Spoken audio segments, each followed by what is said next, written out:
Alrighty, it is now noon. I think most folks have come, are still kind of coming in. I'm gonna kind of start to get the ball rolling, and then as more people join, we'll just keep things going from there. Okay, cool. So my name is Kate Henry. I work for Solar Oregon. Um, for a lot of you folks, I'm going to assume it's your first time kind of hearing about solar. Welcome to our How to Go Solar Plus Storage. Thank you so much for joining us. This is actually going to be my first time giving this presentation. So if there's any lags or any questions, please just bear with me. This is going to be my first time going through it. We have Zach here, who's going to be kind of offering me assistance. And then at the end, say hi, Zach. At the end during the Q&A, I can try to answer some of those questions, but Zach is probably going to be the one answering most of them. And we'll get kind of more into the functions of the Q&A a little bit later. But just thank you so much for coming. I'm really excited. And yeah, hopefully we can do some educating. Okay, so agenda. This is kind of what we're looking for. Let me move my little guy out of the way because I think that might be covering some things. So what we're going to go over is just kind of how does solar work? This is just some basics, lay some groundwork. Then we're going to get into whether an individual home or place is right for solar, kind of go into the different dynamics of what that can look like. Energy storage. So this is kind of a newer idea. We're looking at kind of battery and energy resilience, which has to do with kind of the power outages and different ways that we need to have energy resilience. So we'll go over that a little bit later. And then some incentives. So those are some of those monetary incentives that we can get from different federal, state, or kind of nonprofit places. We'll go over some options there. And then getting started. What does it mean to kind of start your journey towards solar? All exciting stuff. Okay. So Solar Oregon is a 40-year-old company. We are nonprofit, excuse me. We work in education, outreach, community, and advocacy. So we really are working on how to get folks into solar, how to introduce solar, and just kind of looking into what are the dynamics at play there. We have a couple different programs that we offer. So we have the How to Go Solar, which you all are obviously familiar with. That's this. We also have some solar tours. So that's different properties that have gone solar and it's tours of seeing what that can look like in an individual home or company.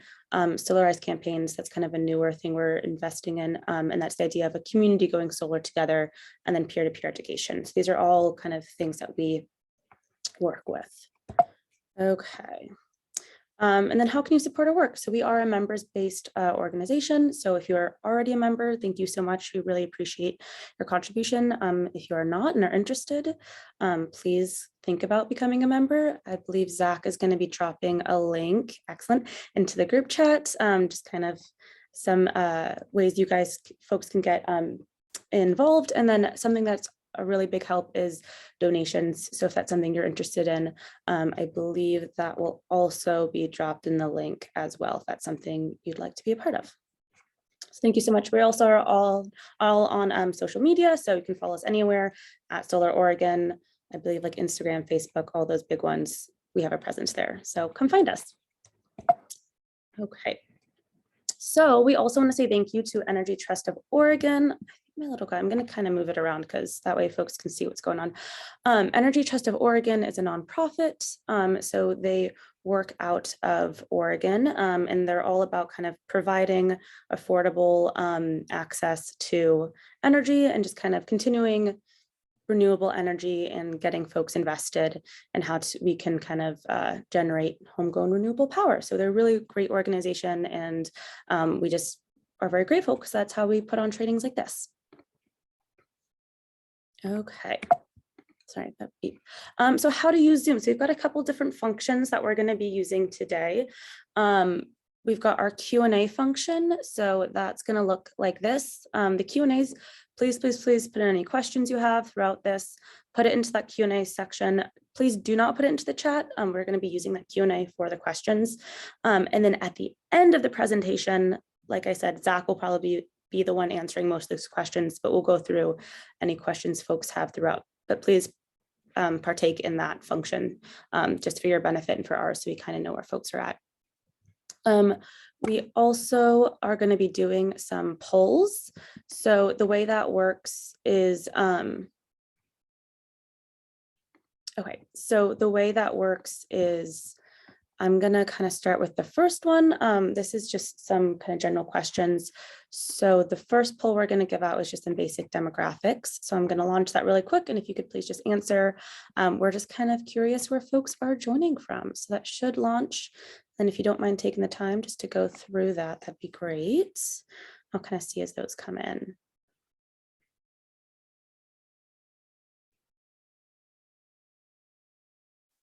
Cool. Okay, looks like we've got a lot from Portland, Oregon. Some Eastern Oregon, Oregon coast, very cool. All right, I'll wait just a little bit longer just to see if we get any more of those coming in.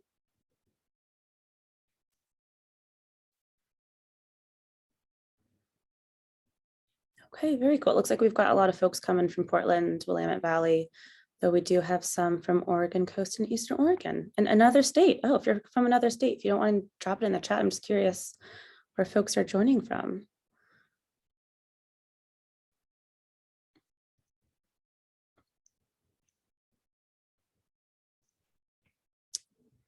So it looks like someone's curious about how many attendees we have today. I believe we have 24, 25. Yeah. All righty, great. I'm going to end that poll. Thank you so much. And then I'm going to put in another poll. Oh, yeah, let's see if we've got some. Florida. That looks like we've got 26 online. Attending from Vancouver, welcome. And Southwest Washington. All right, well, welcome everybody. That's great. I'm glad everyone's here today. Okay, and then the next question, we're just going to go over some basic demographics. This is just something that helps us kind of with our program and kind of who we're serving and how we're serving them. So I'm going to launch that also. If you're uncomfortable going through this, that's totally fine. It's just kind of, it helps us out, but if it's not something you want to do, no worries there.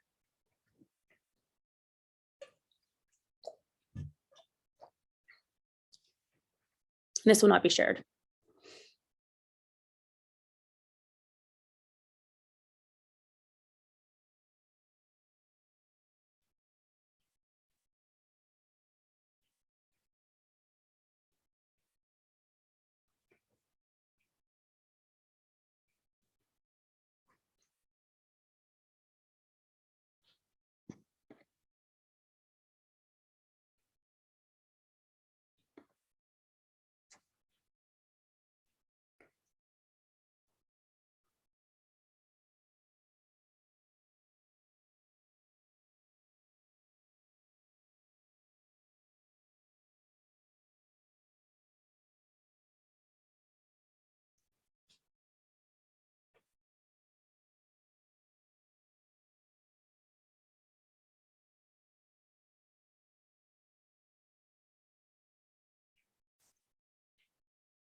I'm going to let this run just for a little bit longer.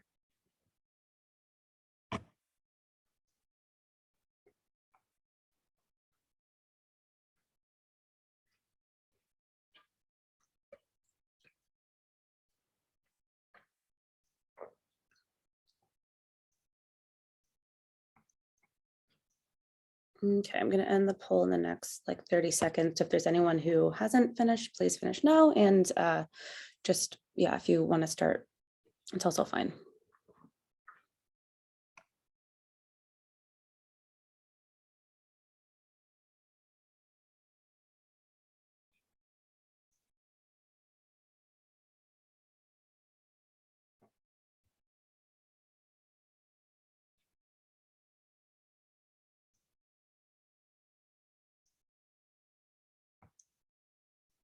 Okay, great. Thank you so much for your participation. And then we have one more poll.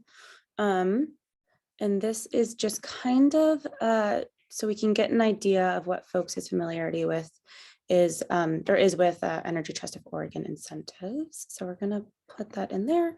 And again, please just give this a quick look through. It just helps us.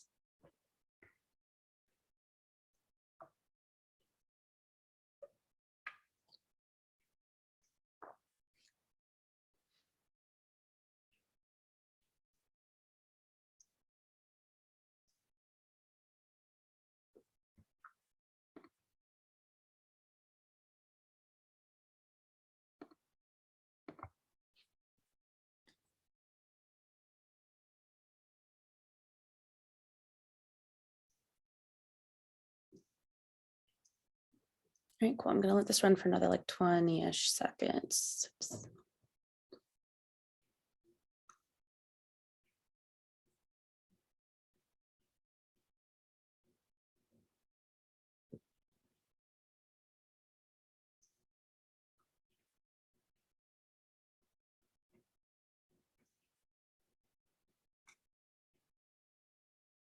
Okay, awesome. All right. Thank you so much to everyone who participated in that. We'll also be doing a last Q&A, not Q&A, a last poll at the end. So we just ask for participation in that as well. Without any further ado, let's get into it. Okay, how solar works.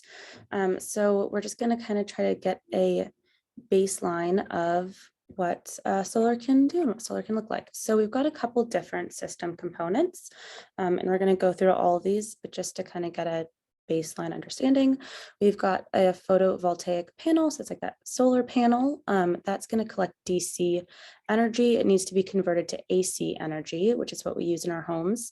So you have an inverter or microinverter that does that conversion of DC to AC.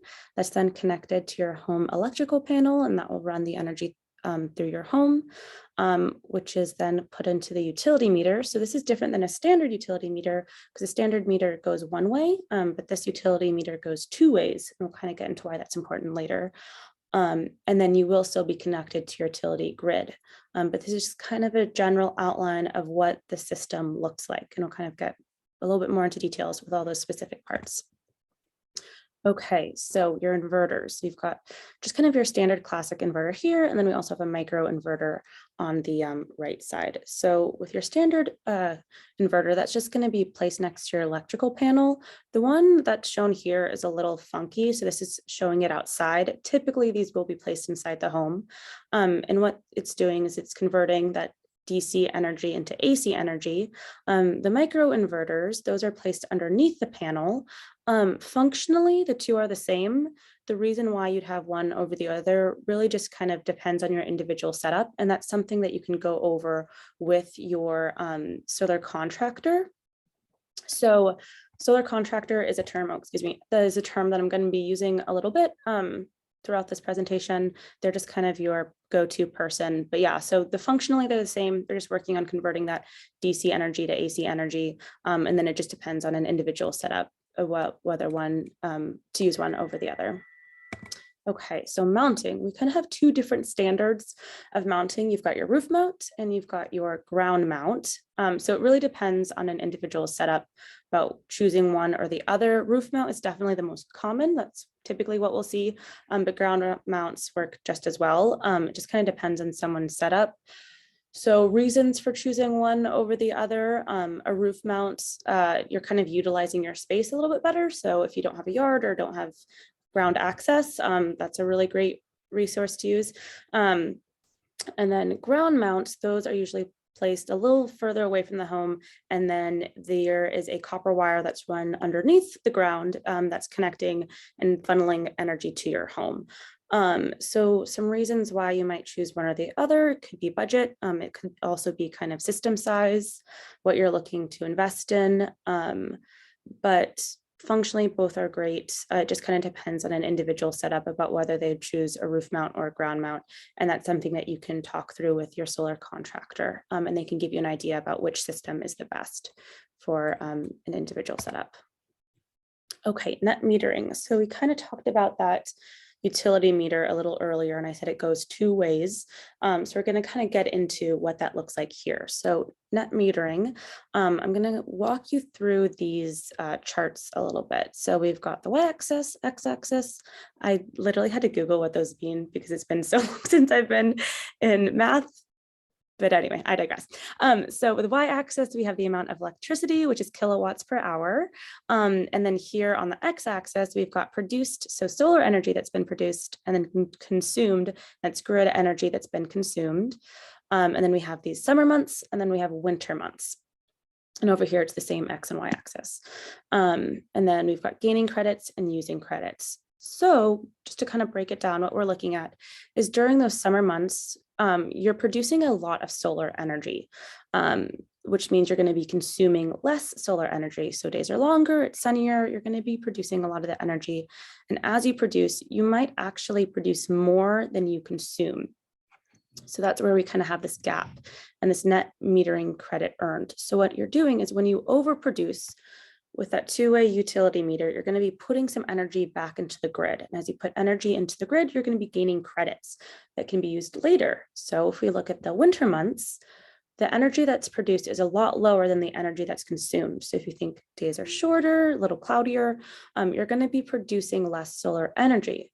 So what you can do is you're going to grab into those credits that you earned during those summer months, and you can use them during the winter months. And that's kind of what the basics of net metering is.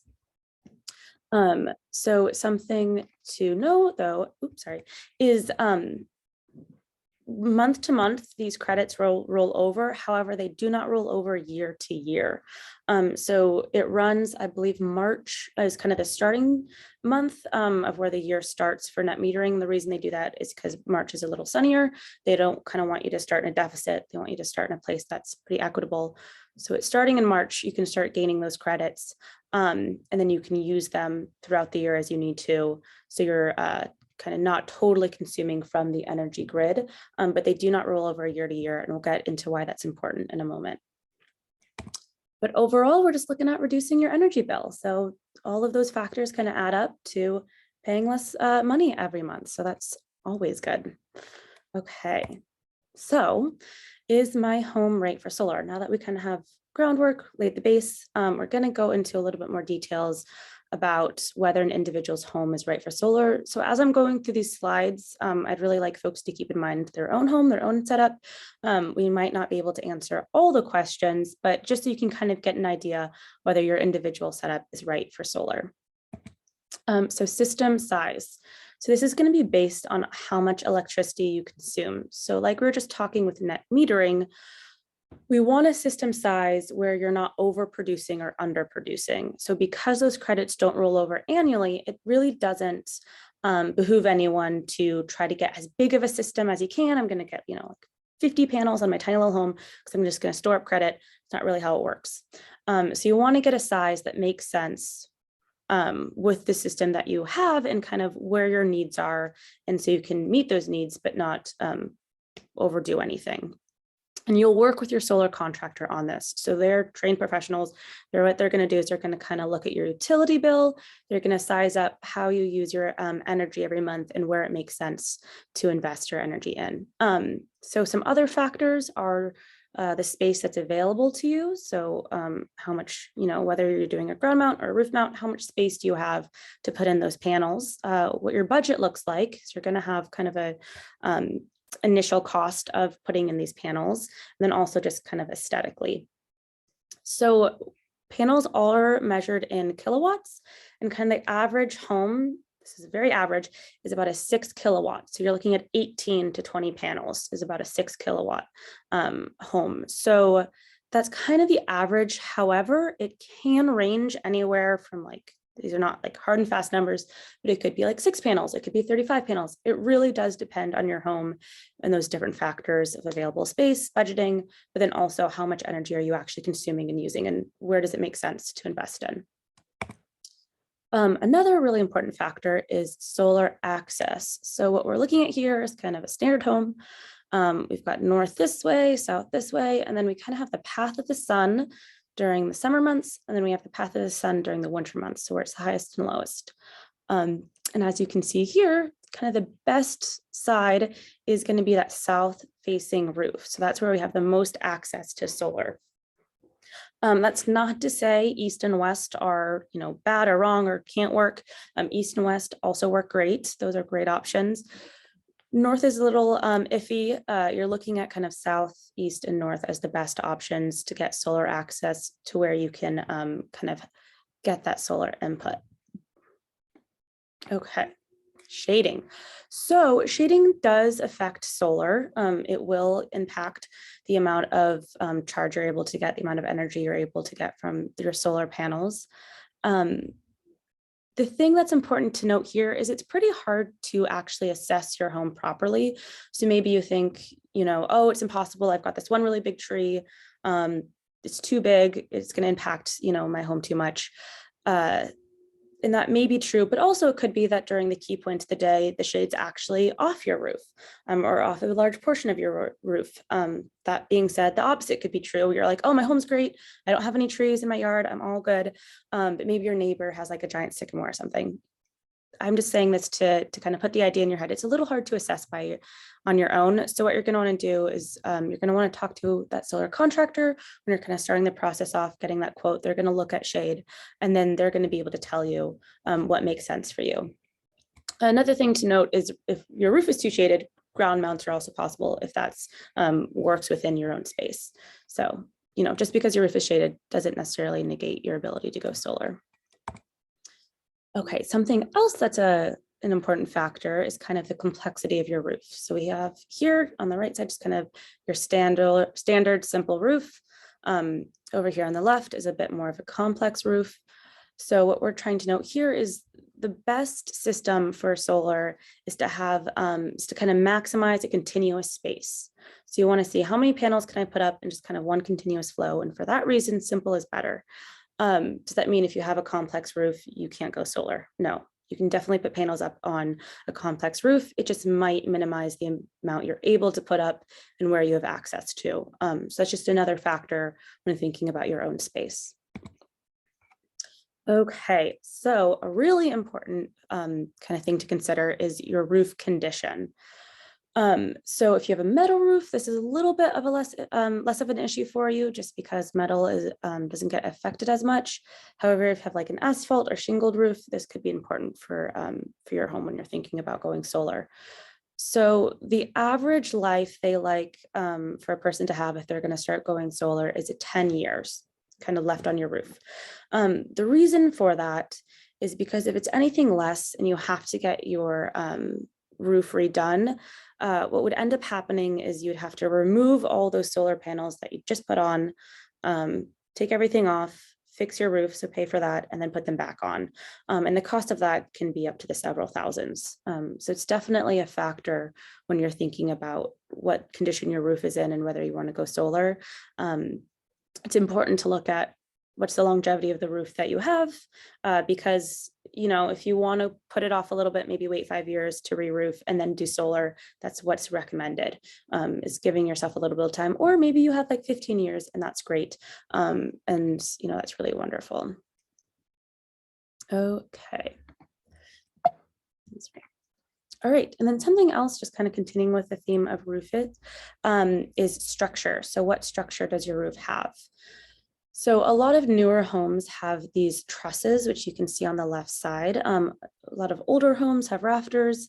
That's not to say if you have a new home, you have to have trusses, or if you have an old home, you have to have rafters. It's just kind of generally, that's where things fall. So if you have kind of a trusses structure in your roof, this doesn't really apply to you because those are already reinforced. So you already have that kind of strength in that structure there. However, rafters, so this is particularly for folks who live in Portland, because of building codes and some of the laws in there, they have to be a certain spacing when it comes to your rafters. So it's not less a practical reason and it's more of a legal reason. That's particularly for folks in Portland. So if you live outside of Portland, this is less of an issue for you. But if you don't fall within kind of that proper spacing, you have to hire an engineer and they come out and they kind of survey your home. And then you might have to add some reinforcements. And I kind of want to just point out that this isn't saying that if you have those rafters and you live out of Portland and you don't have to do that back work of having an engineer come, that means that your home is unstable or unfit for solar. Like I said, it's more of a legal thing than a practical thing. I don't want anyone to think their roof is going to like cave in on them. But yeah, that's another thing to think about, because you do have to hire that engineer, so that could be a cost. And this is something your solar contractor can go over with you. Okay, so now that we kind of have an idea of people's personal solar's journey, let's look at some solar plus storage. So this is that battery and kind of looking at solar resilience. So what is, energy resilience. So what is energy resilience? So as we can see here in this kind of picture, a home or our neighborhood has gone out, it's gone all dark because of an outage, but there's this one home in the corner that still has lights on. So your resilience is just kind of the idea of having some ability to have access to energy during an outage. So solar really does make storage more effective. So it's these two working in tandem that can create the most kind of resilient and effective home. And I'll kind of go into why that's important. So kind of why energy resilience? So the most common reason for power outages are storms and squirrels. Those are definitely the most common. The second most common, and I think something that's becoming more and more prevalent, is public safety power shutdowns. So especially like last summer we saw with the fires, there's a lot of power outages associated there. And as you know, things get warmer, fires become more common and more expected. These public safety power shutdowns are going to happen more and more frequently. Something that hasn't happened, but is still a factor, or could be a concern, is cyber attacks. So there has been an idea that the utility could be something that's targeted in a cyber attack, and that could cause some shutdowns. The last thing, if you're from the Pacific Northwest, you've probably heard of the big one. So that's the Cascadia seismic hazard. So that's kind of that big earthquake that's set to come in. And there was a study that was done that says that power could be out for up to 6 weeks, and that's in Portland. So it could be out for longer in more rural areas. So these are kind of reasons why we care about energy resilience and why it's becoming more and more of a topic when talking about solar and energy. So this is just kind of a basic understanding of how these two could work together. So you kind of have your battery that's going to be in your basement, and then you have your solar that's on your roof or ground mounted. And those two are going to be working together. So that solar is going to be charging the battery, and they can kind of coexist. There are a couple different options for solar.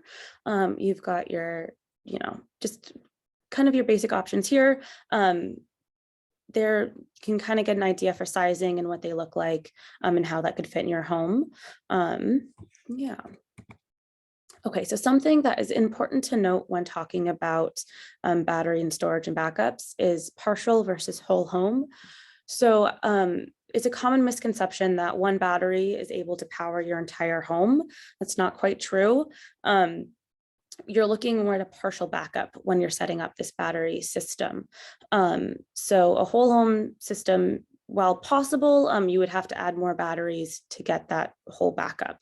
What you're looking at is a typical kind of backup system is where you'd have to pick and choose kind of what you want to back up.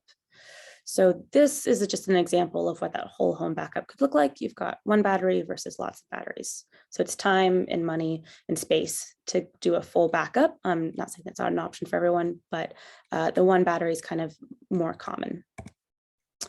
So when you're sizing your system, some important things to know is what needs power and for how long do you need to power things? Because we're looking at a partial backup, you have to really take time to think about, what do I want to power and for how long? So say you want to power your refrigerator, typically, yeah, like it's a refrigerator, a couple lights, maybe some outlets so you can run some appliances. That's totally normal. And then you have a set amount of time that you'd be able to run those on. But say you live in a really cold part of Portland or Oregon, you might want to add like a heater to your system. And that means that you've got more appliances, but for less time. And then say you want to take off the jacuzzi. That means you've got, less appliances, but for more time. So it's really a matter of what you find is important in your home and what you need. And then just kind of understanding for how long. And when your battery gets put in, that's something that will be looked at. You'll be able to look at your utility. You'll go over that with a professional, and they can kind of look over what uses energy and what uses, where you're kind of putting that investment into and what makes sense. Okay, and then this is just an example of what this system looks like. So you've got your battery, and then it does go into your breaker panel, and it gets rewired. So you have some of these existing circuits are going to be re-put into a new circuit, and that's going to be run through the battery. So it's its own separate thing that, when everything's working as standard, runs with the rest of your system. But then if things shut down, it works independently and on its own. Okay, so something just to kind of think about, and it's definitely an important factor, is incentives. So this is one of the more popular parts. Okay, so if we look at this graph here, so we've got the y-axis and we've got the x-axis. We've got on the y-axis your blended average PV system price, and that's dollars per watts. And then over here, we've got kind of a timeline starting in 2010 to 2010 to 2019. So we can kind of see the national trend as the US PV price declined. So over time, we definitely see this stark contrast of when it started to where we're kind of at now, where systems have almost been halved. Something that's important to note about this graph is this is pre-incentives. So this is just giving an idea of kind of how much solar has gone down over the years. They don't expect it to like have again, but things have kind of leveled out at this point. But it's just important to note that as time and resources have become more available, we have seen kind of that national trend downwards. Okay, so some incentives. So we'll go more into detail for all of these, but we have a couple just off the bat. We've got solar incentive tax credit, and that's a federal incentive. We've got solar and storage rebate, that's a state incentive, and then Energy Trust of Oregon, and that's the nonprofit. And there's an incentive there as well. So for that solar investment tax credit, that's for folks who have tax liabilities. You have to be paying into your taxes to get this incentive. And that's 26%. And that one gets added at the end. So where these other ones kind of get added throughout the process, the 26% is the last one to get added. The solar and storage rebate, that's up to $5,000. There's also a newer incentive for storage, and that's $2,500. So that's also an incentive that's available through the state. And then the Energy Trust of Oregon, that's going to be $1,200 or $900, just depending on your utility company. Something that's important to note for the federal tax credit, and we'll get into this a little bit more later, but for those other two incentives, that's something that your solar contractor will work for on your behalf. So you don't really have to think about doing or applying for those. For the federal incentive, you do have to do that work on your own. So that's something that you'd have to talk to a tax professional about. But it's 26%, so it's definitely worth doing that legwork. Another incentive, so these are for folks who are income qualified, is a solar within reach. So this is an Energy Trust program. So this is for Pacific Power and for PGE. Pacific Power, it's going to be dollars per watts. So you've got 70 cents per watt, and then that could be up to $4,200 for the incentive. PGE, it's $1.40 per watt incentive, so that could be up to $8,400. And the income threshold for 4 is $100,944 per household. So it's a pretty generous threshold, but that's just for folks who are income qualified. And then going kind of more into that solar and storage rebate. So that's through Oregon Department of Energy. So for solar, you can get $5,000 max. For storage, you can get $2,500. So for non-income qualified folks, that could cover up to 40% of the cost. But for income qualified folks, that could cover up to 60% of costs. So there's a huge help right there. Okay. And then this slide, we're just going to kind of go over what a sample budget can look like. So let's kind of go through some of the things we're looking at. Right here, this is a non-income qualified household. And then on the far right, we have an income qualified household. And then some of the different factors we're looking at is kind of the initial costs. So this is pre-incentives. What are some of those initial costs? And then we're going to apply that energy trust incentive, net cost, kind of reevaluating where we're at there in that state rebate, and then out of pocket, and then adding that federal. So if we work our way down for a non-income qualified home and for an income qualified home, we've got them both starting at $20,000. And then if we add that energy trust incentive, that's going to be $1,200. The net cost is then going to be brought down to 18,800. And then over here, the energy trust incentive is 8,400. That gets brought down to 11,600. We add that net kind of, or that basic, just kind of $5,000. That's across the board. So that's from the state rebate. And then that brings the out of pocket down to 13,800 or 6,600. And then finally, at the end, we add that federal tax credit. So kind of before that, those incentives will be worked on by your solar contractor. And then that last incentive, like I said, that federal credit, you do have to work on your own. And that's going to be $3,588.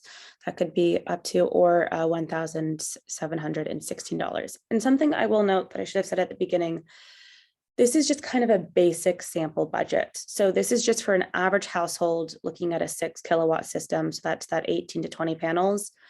This is not kind of hard, fast numbers. This is just so folks can get an idea of what a budget can look like. I don't want folks to think that like this specific budget will work for your specific home. This is just kind of an idea of what some of these incentives can do for bringing down costs. But we're looking at kind of the final costs before energy savings. So this is the initial pay is going to be $10,212 or $4,884. So it comes down quite a bit. And this is for PGE. The next budget we're going to look at is, Pacific Power. So again, those same kind of charts that we're looking at, we've got the same, why can't I think right now? This is kind of demographics. So you've got non-income qualified versus income qualified, and then those same incentives that get added. The difference here is the energy trust is $900 for non-income qualified, and then it's $4,200 for income qualified. So that number is a bit different, which is then going to change kind of the federal tax credit at the end. So this one is going to be $3,666, and then this one is $2,808. So those numbers do change depending on your utility company. Okay, so how can you get started? So kind of the first step is to go through Energy Trust of Oregon. So trade allies. Trade allies are contractors that have been approved by Energy Trust of Oregon. So this is kind of a rigorous system where they get vetted. So it's a good, you're starting off the bat with someone who you know you can trust, and these are contractors that you'll work with kind of throughout. So I've mentioned them a lot of times throughout this presentation. They're very integral to this getting solar and getting into that program. So you want to have someone that you can trust, and the trade allies are a great system. They also are able to give you access to some of those Energy Trust of Oregon incentives. And then you can also go onto Energy Trust of Oregon website and request a quote. So this quote will get you in touch with several contractors. All you have to do is just fill out some of your basic information. Energy Trust of Oregon will send out this information to contractors, and then you can kind of start getting started on your solar journey. So installation. Kind of what are we looking at for timeline here? So you've got contractors going to complete all the paperwork. That can take a couple of months because there's quite a lot that goes into that. You do have to go through all those different incentives. They are going to make sure that, you know, as they've talked about all the different components, your roof is okay. If you have to talk to an engineer, if there's any other things that need to get done kind of on the contractor side, they're going to look into doing that. So that can take some time.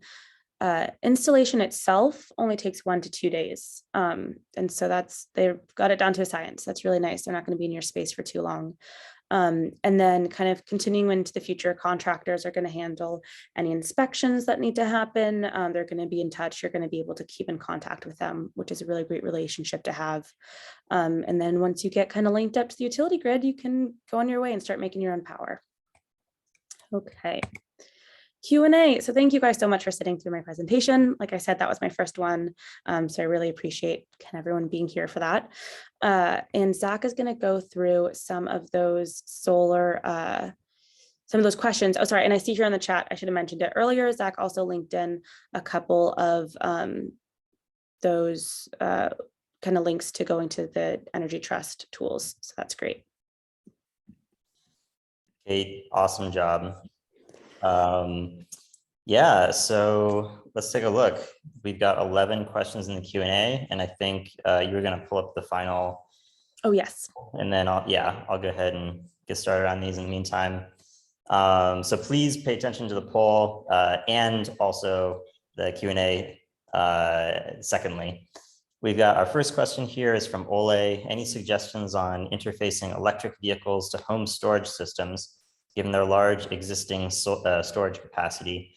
So this is a question about something that is called vehicle to grid.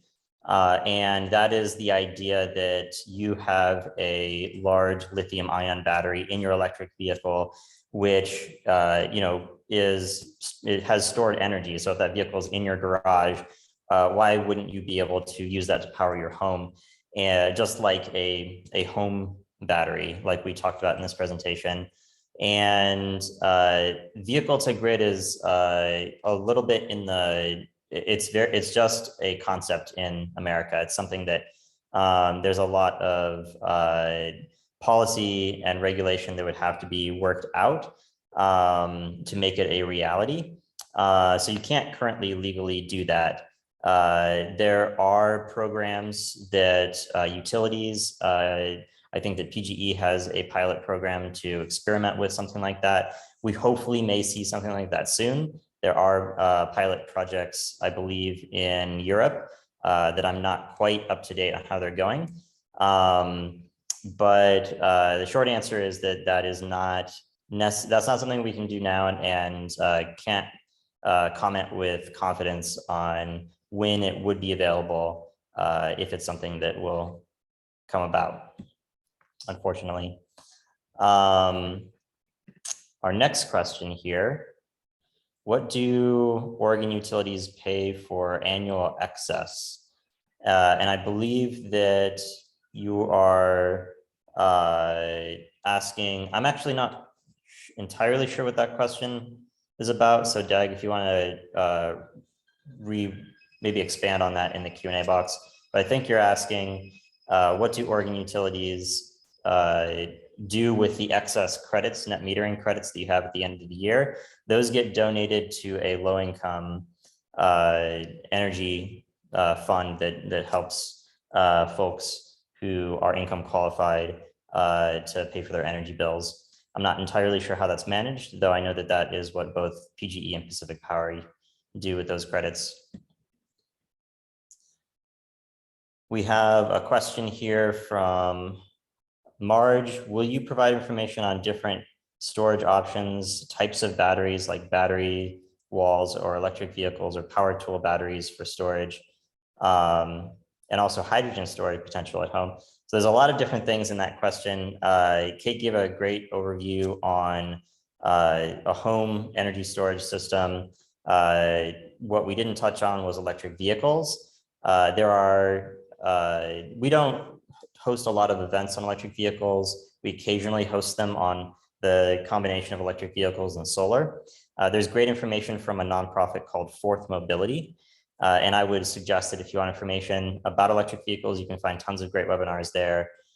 In terms of power tool batteries, that is not something we educate on or is it within our domain of expertise.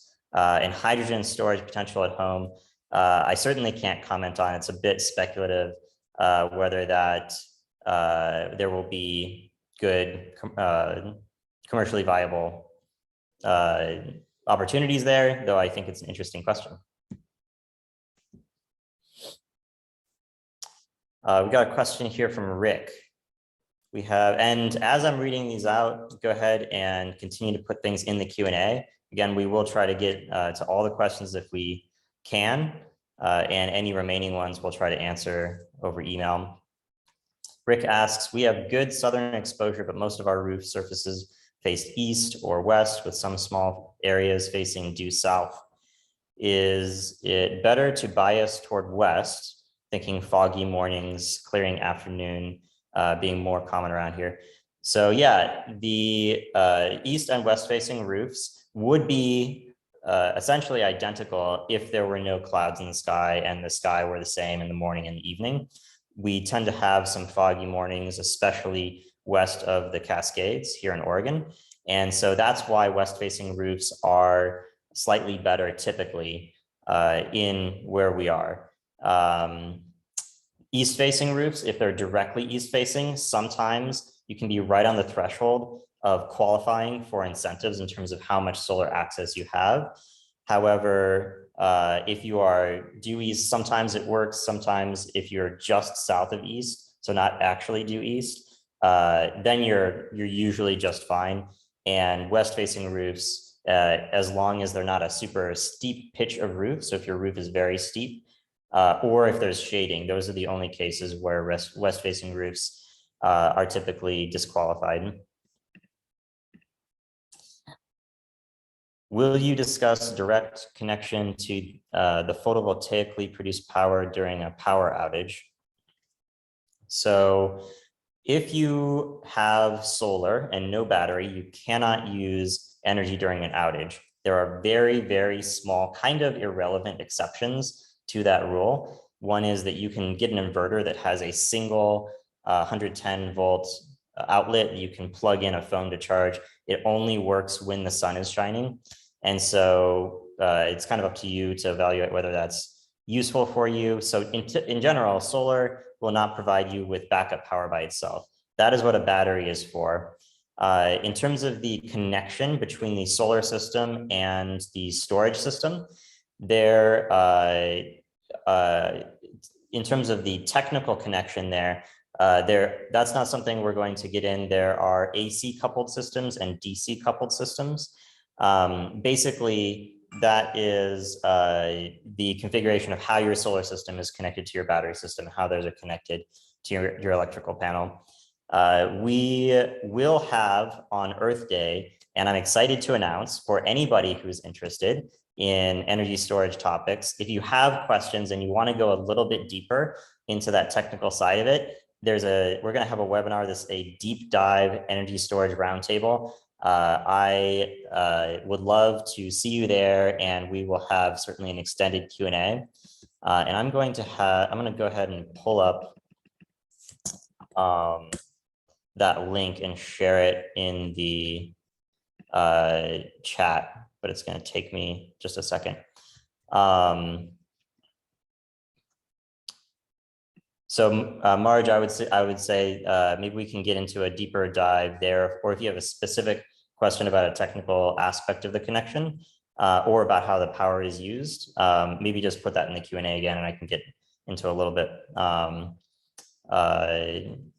more specific kind of area there. Our next question, what wind speeds are tolerated by roof mounted solar? That is a really great question. And something to note is that solar panels sit about 4 inches off of your roof. And so the structural requirements for your roof that Kate mentioned, the trusses versus rafters, which is really mostly relevant in Portland where we have very strict codes. And there aren't a whole lot of issues outside of those kind of strict jurisdictions like Portland. The reason those codes exist is because of that space between the panels and the roof. When the wind blows across the panels actually lift up, and there's an upward pressure on your roof. So it's not actually the weight of the panels bearing down, it's the upward pressure during strong winds. In terms of what the threshold is, I do not have the technical expertise to speak about how different systems and maybe how they're mounted and how the roof geometry affects what that threshold is going to be for the wind speed. I think that jurisdictions in general have a set threshold. And so Portland's code versus the code down in Salem versus in Eugene is going to be a little bit different, but they will probably have a specific threshold of what is allowable. And I think the bottom line there is that you can trust whatever your code jurisdictions are, whatever those thresholds are, you can be certain that those thresholds will likely mean that there will be no issue at all, which is why we have codes in the first place. So I'm going to really quickly drop this Earth Day event link into the chat. Just want to direct your attention to that. So please join us for that. And going to get to the next question here. we have chatted with 2 solar contractors, and they have given us 2 different recommendations on the same system size we need. One said 7.2 kilowatt and the other 10 kilowatt. How do we know who to trust with regard to system size recommendations? So the question here is, you have 2 quotes, and I'm assuming what you mean is that these 2 contractors are saying that their system, whether it's 7.2 kilowatts or the other contractor 10 kilowatts, will meet but not exceed all of your average energy needs over the course of 1 year. Because remember, Kate mentioned that those net metering credits don't roll over from year to year. And that's the main constraint in how you size a solar system. And you have 2 contractors then that say, my 7.2 kilowatt system will meet all your needs. The other one says a 10 kilowatt system will meet all your needs. That is an interesting situation. There's a set of methodologies which solar contractors will use to estimate your expected energy consumption. And they use different tools. These are all, tried and true methods. I would guess that if there's some variability in what contractors are presenting for you, one of them is aware of a certain future energy need that you might have communicated to them that you maybe forgot to communicate or you weren't asked by the other contractor. So if, say, you know that you want to get an EV or you want to get want to change your gas water heater to an electric water heater, that will increase the amount of energy you will need from your solar system to offset those new loads. And so if contractor A knows that and contractor B doesn't, contractor A may say, oh, you might need a slightly larger system to meet those needs. Another possibility is that there are certain assumptions that folks make in terms of a buffer of what you need to ensure that you're actually meeting your full needs. So they might say, okay, here's what you used in the past year based on your utility bills. Both contractors will do that. Contractor A might say, and let's factor in a little extra buffer there. I would say if there is a difference, ask your contractor, how did they arrive at that estimate? Did they factor any kind of buffer in there? And if so, could they explain that to you?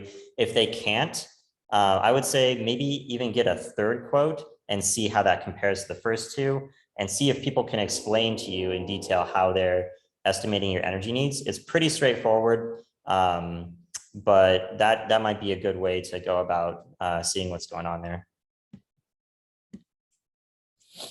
Our next question, can solar have both storage and be tied to the grid? Yes, definitely. So the alternative, grid tied, means that your home is connected to the grid. You still have the ability to buy electricity and get electricity from your utility company. And that is overwhelmingly the most common way to have solar. The alternative to that is off grid. And you may, when you hear that, you might picture a cabin out in the woods or something like that. You could go off grid, even in an urban area if you wanted to, but the benefits to being grid tied are pretty overwhelming. And the cost to going fully off grid, it requires a much larger battery. So the vast majority of people who have a battery and solar are grid tied anyway. So it's not only possible, it is the norm. Stephen asks, for storage systems, do they work? Oh, and Kate, maybe you want to stop sharing your screen and people can see I can be big then when I'm talking. Stephen asks, for storage systems, do they work in coordination with the standard net metering system? Are batteries charged first and then is the excess energy sent to the grid? The way you manage your battery it depends on the battery. So when you are choosing a model of battery for yourself, You might see some batteries that they have a certain mode of operation, and it's hard to change how that works. And there are other batteries where maybe there's an app on your iPhone or your smartphone, your Android maybe, and you could route the energy and manage how the energy is used. And there are a few different kind of standard modes with that that you can choose from on your app, and you can change very fluidly between those. One of them is if you want a backup. One of these modes is you want to make sure that you are as prepared as possible for the grid going down because you expect there might be an outage. Say you see a storm is coming on the weather report, you can click that, and the priority will be for your system to charge your battery and make sure that it's available for you. Maybe what you want is to use your battery so that you maximize your self-consumption, so that you are storing as much of your solar energy as possible and using that and relying as little as possible on the grid energy. Though you may have to rely some on the grid energy eventually. That's another mode, and that can just help you, say things like, if you have an electric vehicle, for example, like, oh, I'm driving on sunshine, right? Because you know that the energy came from your solar panels. And there are, I believe there's another standard mode, and it's not coming to mind right now, but just know that the way your energy storage is managed can be controlled by an app if you have the appropriate battery, and there are great options for that.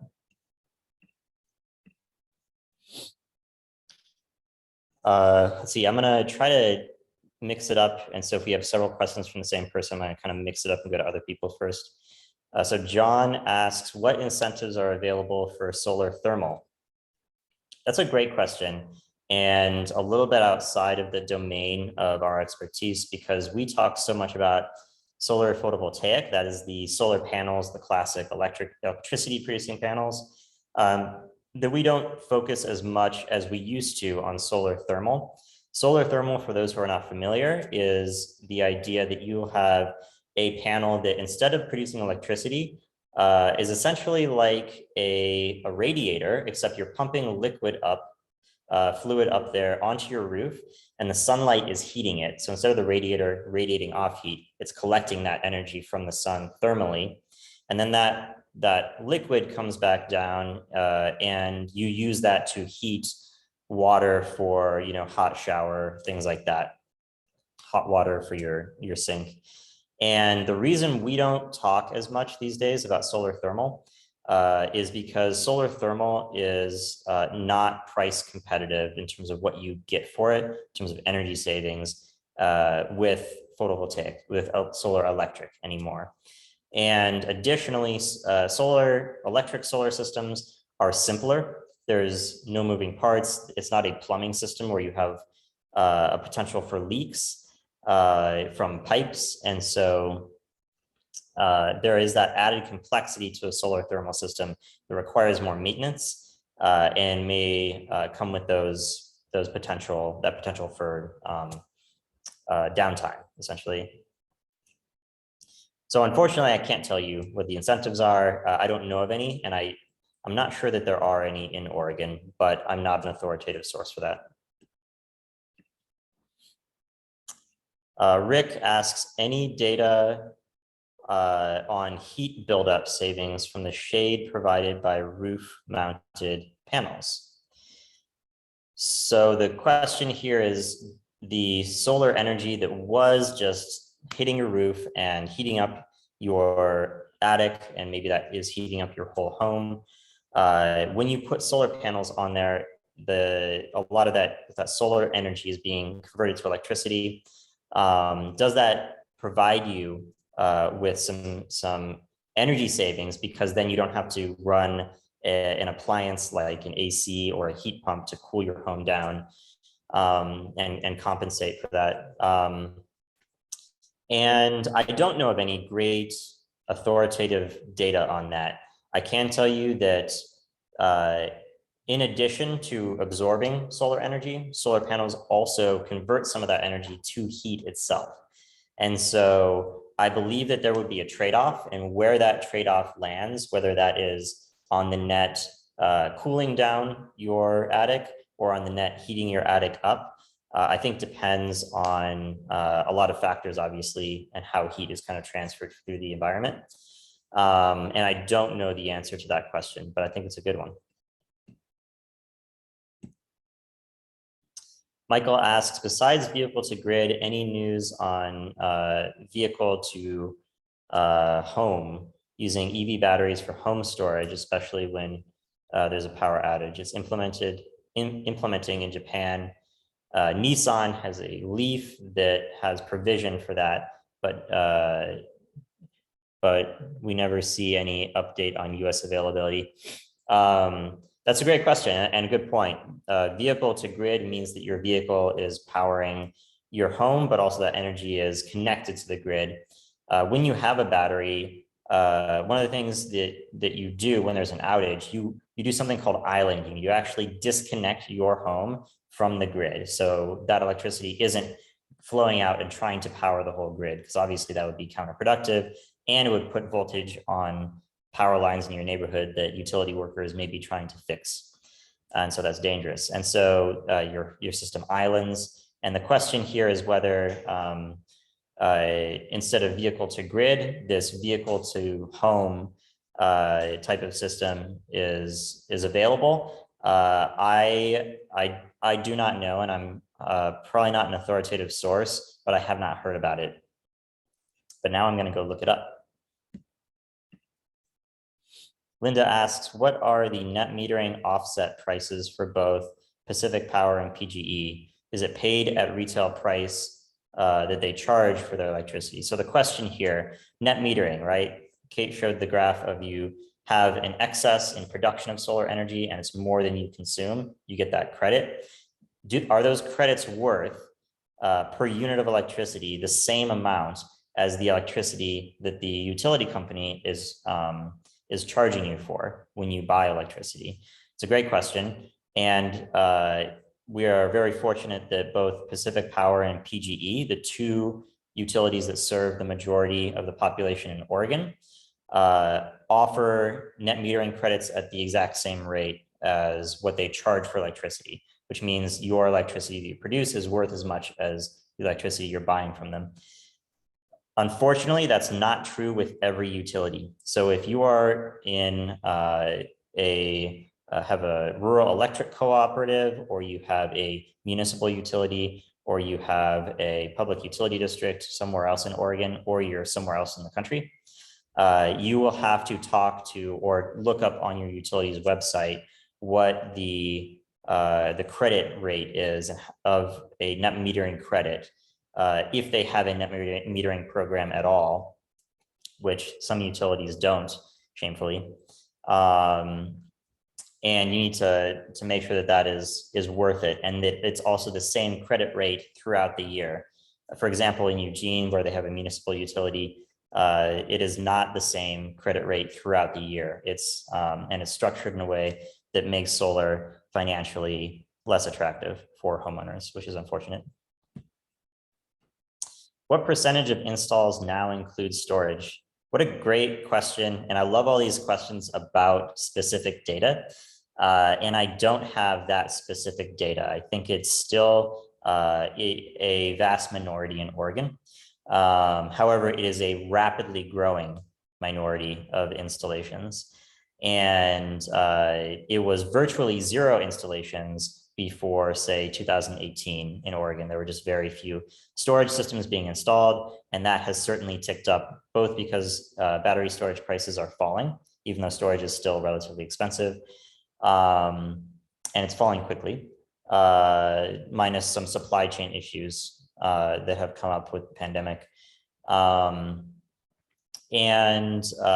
because there's an increased awareness, I think, of energy storage and the value of energy resilience, partially because of our devastating 2020 fire season. So I wish I had that statistic for you, but I don't. I'm gonna jump back up here to Stephen. Stephen asked, can stored power be used to offset nighttime energy consumption, or is it only used to power in power outage scenarios? And the answer is it is not only used in power outage scenarios, and that the mode of battery operation that I described to maximize your solar self-consumption, that's an example of you storing energy from produced by your solar system in your battery that you can then use in the evening when you get home from work, say. Of course, that's less relevant maybe we're in a time when we're not going into an office, but typically still our electricity spikes in the evening when we turn the lights on and maybe are cooking dinner and things like that. And it's maybe getting a little colder, so we turn off the heat. And that is something that could be the daily rhythmic operation of your battery, is to offset your nighttime energy consumption. Absolutely. Ole asks, what are typical storage capacities and costs for home storage systems? Typical storage capacities might be between 8 kilowatt hours and 13 kilowatt hours for a single unit. And that's not an authoritative range. That's just, where some typical, some typical batteries I've seen are kind of in that range. And then you can add units from there. And kilowatt hour is a way of measuring a unit of electricity. And it often is a difficult thing to understand unless you're used to thinking in terms of electricity. And so that's why this conversation that you will have with your solar contractor, evaluating what are the appliances you have that you want to back up, how much energy do they actually use, and how far will a battery get you? It kind of requires you to have that conversation with a professional. And that's what they will do when they are designing a storage system quote for you.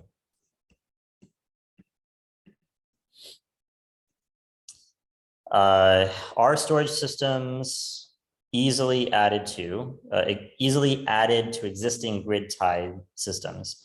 And yes, you can add a storage system to an existing grid-tied solar system is the question. So if you already have solar and you want to add a battery, you can do that. That is going to get into this difference between an AC coupled energy storage system and a DC coupled energy storage system, which is a little bit outside of the technical scope of what I'm going to get into right now. We may dive into that on Earth Day. So if you want to join and maybe get that little bit deeper dive, please do. But it is certainly possible to add batteries to existing solar systems.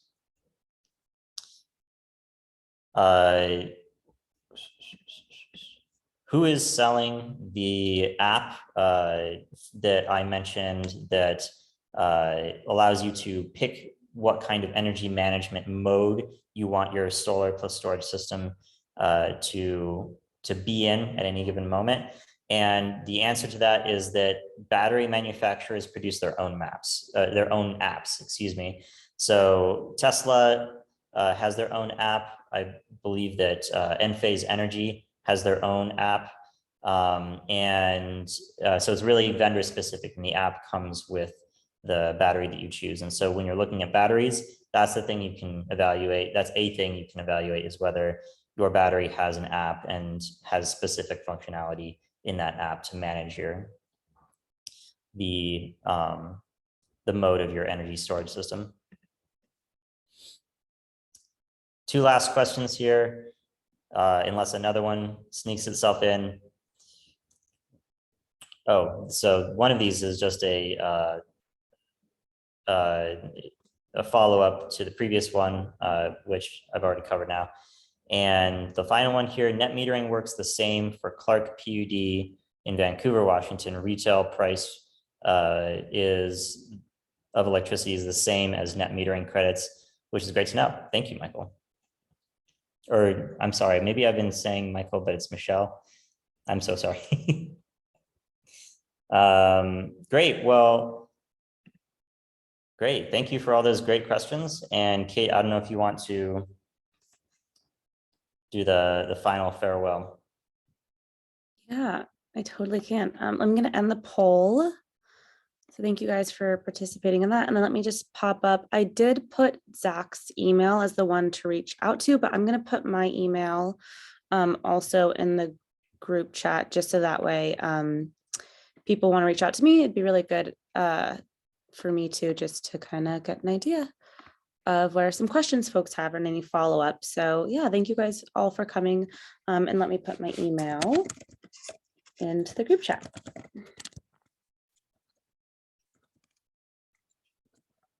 Okay, lovely. And again, thank you all so much for being a part of my my first solar kind of training. .org. Okay.